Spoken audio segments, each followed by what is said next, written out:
नमस्कार दोस्तों, politics with Awanish विद्यार्थी के आज के एपिसोड में आपका स्वागत है। आज मैं आपको सुनाने जा रहा हूं अपराध और सियासत की वो कहानी जिसके किरदार का नाम सुनते ही लोगों के दिल की धड़कनें खौफ से बढ़ जाती। ये कहानी है बिहार के उस दौर की जब सियासत के गलियारों में अपराधियों का राज चला, जहां सत्ता और गोलियां एक तरीके से गठ गई, इंसाफ की आवाज भी खून में डूब जाती। इस काले दौर का सबसे बड़ा डरावना नाम था मोहम्मद शहाबुद्दीन।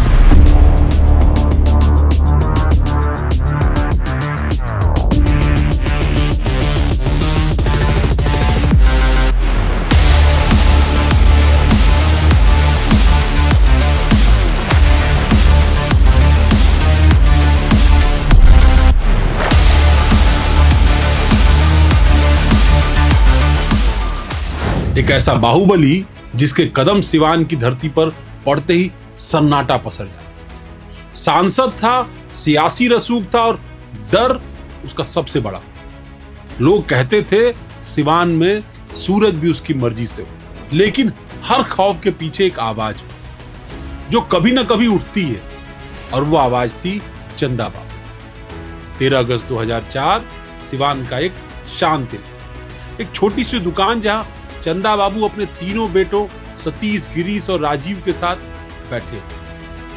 तीनों मेहनती थे, सादे और अपने पिता के सहारे थे। पिछले कुछ दिनों से उन्हें धमकी भरे फोन आ रहे थे, लेकिन उस रात जब आसमान पर अंधेरा उतर ही रहा था, तभी दुकान का शटर खड़खड़ा हुआ। हथियार से लैस गुंडे अंदर घुस गए, नकाब पहने, आंखों में हैवानियत सवार थी। पैसा निकाल बुड्ढे, पैसा निकाल बुड्ढे, किसी ने चिल्लाया। सतीश ने विरोध किया तो लात घूसों की बरसात शुरू हो। दूसरे बेटे राजीव ने गुस्से में ही पास रखा हुआ तेजाब का मगु और गुंडों पर फेंक। कुछ छींटे उसके चेहरे पर भी गिरे और वहीं से शुरू हुआ सिवान का सबसे खौफनाक अध्याय। गुंडे पागल हो गए, राजीव को खंभे से बांध दिया। चंदा बाबू हाथ जोड़ते रहे, रोते रहे, गिड़गिड़ाते रहे, लेकिन दया किसी की आंखों में नहीं। फिर भी जो हुआ वो सुनकर आज भी सिवान की हवा सिहर उठती। सतीश और गिरीश को तेजाब से नहला दिया गया। उनकी चीखें गलियों में गूंजती रही, पर कोई मदद के लिए नहीं आया। उनके जले हुए जिस्म को नमक भरी बोरियों में डालकर कहीं फेंक। राजीव सबसे छोटा बेटा कैद कर लिया। कई दिनों बाद राजीव किसी तरह भागा। 2 बेटों को खोकर चंदा बाबू की आखिरी उम्मीद था राजीव, लेकिन किस्मत ने यहां भी उनका साथ नहीं दिया। 2014 में दिल्ली में रहस्यमय तरीके से राजीव की हत्या कर दी। अब चंदा बाबू अकेले थे, तीनों बेटों की लाशें, एक टूटा हुआ दिल और इंसाफ की अधूरी राह। सिवान खामोश था, कोई गवाह नहीं था, कोई आवाज नहीं थी। शहाबुद्दीन का नाम सुनकर पुलिस भी खौफ से कांपती, लेकिन चंदा बाबू ने कसम खाई, मेरे बेटों की आत्मा को इंसाफ दिलाए बिना नहीं रुका। कोर्ट के चक्कर, धमकियां, झूठे बयान, ये सब कुछ वो झेल। सालों तक तारीखों पर तारीखें मिलती रही, पर एक बूढ़े बाप का हौसला नहीं टूटा। 2005 में जब बिहार की सियासत में भूचाल आया, लालू की आरजेडी की जगह जेडीयू बीजेपी की सरकार बन गई, राज्य में राष्ट्रपति शासन उसके बाद लगा, तभी सिवान में तैनात हुए एक युवा आईपीएस जिसने शहाबुद्दीन की मांद में घुसकर छापेमारी की और पहली बार सिवान के शहंशाह की गिरफ्तारी हुई। यह बिहार की राजनीति में एक ऐतिहासिक पल। तेजाब कांड में शहाबुद्दीन को उम्र कैद की सजा मिली।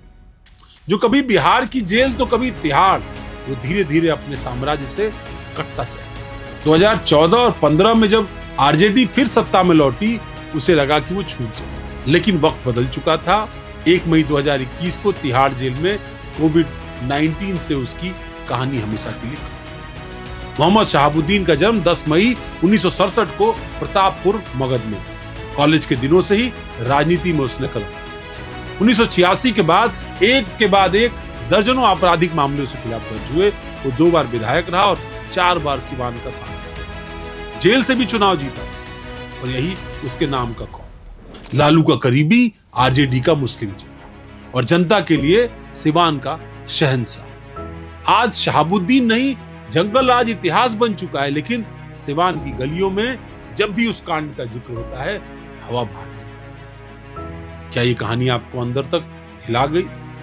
और अगर हाँ, तो सोचिए कि वो दौर कितना खौफनाक रहा होगा, कितना भयानक रहा होगा, जहां एक बाहुबली की हुकूमत में इंसाफ को भी जेल की सलाखों के पीछे बढ़ा। आपको ये कहानी कैसी लगी कमेंट करके हमें जरूर बताइएगा। हमारे डिजिटल प्लेटफॉर्म्स को फॉलो करिए, हमारे YouTube चैनल को सब्सक्राइब करिए। धन्यवाद।